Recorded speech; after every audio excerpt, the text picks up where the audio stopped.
नमस्कार, मेरा नाम भवतोष फोगाट है और आपका हमारे YouTube channel physics by Bhavtosh Phogat में स्वागत है। तो स्टूडेंट्स, आज हम आपको पढ़ाएंगे सोलर सेल।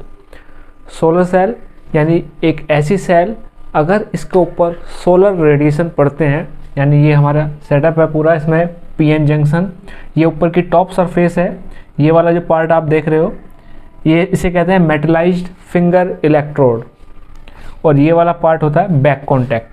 तो अगर सोलर रेडिएशन इसके ऊपर गिरते हैं तो ये ईएमएफ जनरेट करता है, और हर एक फोटोन की एनर्जी कितनी है, एच न्यू। तो ये क्या है, ईएमएफ जनरेट करता है जब सोलर रेडिएशन इसके ऊपर गिरते हैं।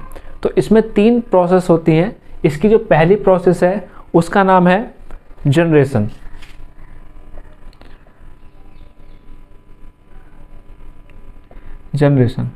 इसमें क्या है, जो लाइट के फोटोन इसके ऊपर गिर रहे हैं, अगर उनकी एनर्जी, लाइट का जो फोटोन है उसकी एनर्जी अगर सेमीकंडक्टर के बैंड गैप एनर्जी से ज़्यादा होगी, बैंड गैप एनर्जी यानी वो एनर्जी जो एक इलेक्ट्रॉन को जरूरत पड़ती है कि वो फ्री स्टेट में पहुंच जाए, कंडक्शन बैंड, वैलेंस बैंड से कंडक्शन बैंड में पहुंच जाए, यानी कि फ्री हो जाए। तो अगर फोटोन की एनर्जी बैंड गैप से ज़्यादा है सेमीकंडक्टर के, तो हमारे इलेक्ट्रॉन होल पेयर्स जनरेट हो जाते हैं। तो पहला है जनरेशन, यानी इलेक्ट्रॉन होल पेयर जनरेट हो जाएंगे जब ये कंडीशन सेटिस्फाई होगी। दूसरी कंडीशन होती है इसमें, उसे कहते हैं हम सेपरेशन।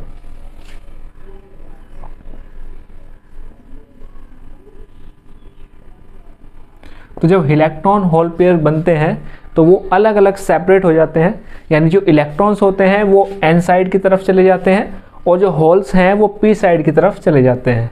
होल्स बैक कॉन्टैक्ट पे कलेक्ट हो जाते हैं और जो होल्स होते हैं, मतलब इलेक्ट्रॉन्स, फ्रंट कॉन्टैक्ट पे सबमिट कर दिए जाते हैं, यानी एक तरह से दोनों का डिवीजन हो जाता है, सेपरेशन। जितने भी हमारे होल्स हैं यानी पी पे बैक कॉन्टैक्ट पे वो सारे एक साथ इकट्ठे हो जाते हैं, तो जो हमारा पी टाइप है वो पॉजिटिव बन जाता है, और जितने भी इलेक्ट्रॉन्स हैं वो फ्रंट कॉन्टैक्ट पे इकट्ठे हो जाते हैं तो वो हमारा नेगेटिव बन जाता है। तो यहाँ से हम दोनों को सेपरेट कर देते हैं और यहाँ से एक ईएमएफ जनरेट हो जाता है। और तीसरा इसका प्रोसेस होता है जिसमें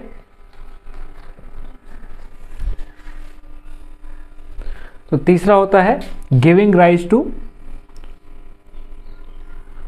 फोटो वोल्टेज,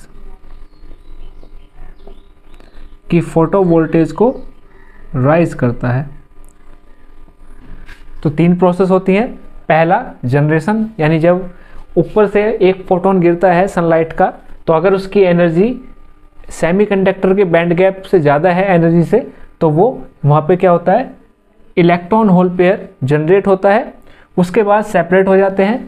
जो इलेक्ट्रॉन्स होते हैं वो हमारे फ्रंट कॉन्टैक्ट पे सबमिट कर लिए जाते हैं, और जो होल्स होते हैं वो बैक कॉन्टैक्ट पे इकट्ठे हो जाते हैं, यानी दोनों सेपरेट हो जाते हैं। इलेक्ट्रॉन्स एन टाइप सेमीकंडक्टर पे और होल्स पी टाइप सेमीकंडक्टर पे। और उसके बाद फोटो वोल्टेज राइज हो जाती है, क्योंकि जितने भी हमारे होल्स थे वो सारे बैक कॉन्टैक्ट पे पहुंच गए, और जितने भी इलेक्ट्रॉन्स थे वो सारे फ्रंट कॉन्टैक्ट पे पहुंच जाते हैं। तो दोनों के बीच में एक फोटो वोल्टेज राइज हो जाती है। तो इस तरह से प्रोसेस होती है।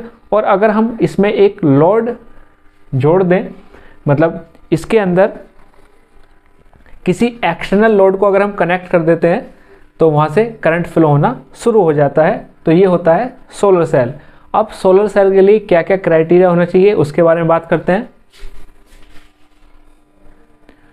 तो इम्पोर्टेंट क्राइटेरिया क्या है सोलर सेल के लिए, तो सबसे पहले है बैंड गैप। इसका जो बैंड गैप है, बैंड गैप मतलब कंडक्शन बैंड और वैलेंस बैंड के बीच में जो गैप होता है, इसमें जो सेमीकंडक्टर मटेरियल है वो होना चाहिए 1 से 1.8 इलेक्ट्रॉन वोल्ट, इतना बैंड गैप होना चाहिए। जो इसका ऑप्टिकल एब्जॉर्प्शन है वो हाई होना चाहिए, हाई ऑप्टिकल एब्जॉर्प्शन कितना, वो होना चाहिए 10 की पावर 4 पर सेंटीमीटर, इतना होना चाहिए। ठीक है। तीसरा इसकी जो कॉस्ट है वो कम होनी चाहिए, ठीक है, लो कॉस्ट। और इसे बनाने के लिए जो रॉ मटेरियल है वो अवेलेबल होना चाहिए आसानी से, अवेलेबिलिटी ऑफ रॉ मटेरियल। और सनलाइट का होना ज़रूरी है। इसके अलावा अगर सनलाइट नहीं है तो कोई भी लाइट जिसमें फोटोन का जो एनर्जी है वो अगर बैंड गैप से ज़्यादा है तो भी वो इस प्रोसेस में कंट्रीब्यूट करेगा, यानी कि अगर ये ज़्यादा है तो भी सेपरेट भी हो जाएगा, ठीक है, जनरेट सेपरेट, और फोटो वोल्टेज राइज भी कर देगा अगर ये क्राइटेरिया सेट है। तो एप्लीकेशंस की अगर बात करें तो सैटेलाइट्स में भी इसमें सोलर सेल यूज़ की जाती है। इसके अलावा आप देख सकते हो गांव में भी आजकल लाइट लगी हुई है, सोलर सेल्स घरों में भी इस्तेमाल किया जा रहा है, और कुछ कैलकुलेटर्स भी होते हैं जिनमें सोलर सेल का इस्तेमाल किया जाता है। तो ये था सोलर सेल। आज की वीडियो में इतना ही। वीडियो देखने के लिए धन्यवाद।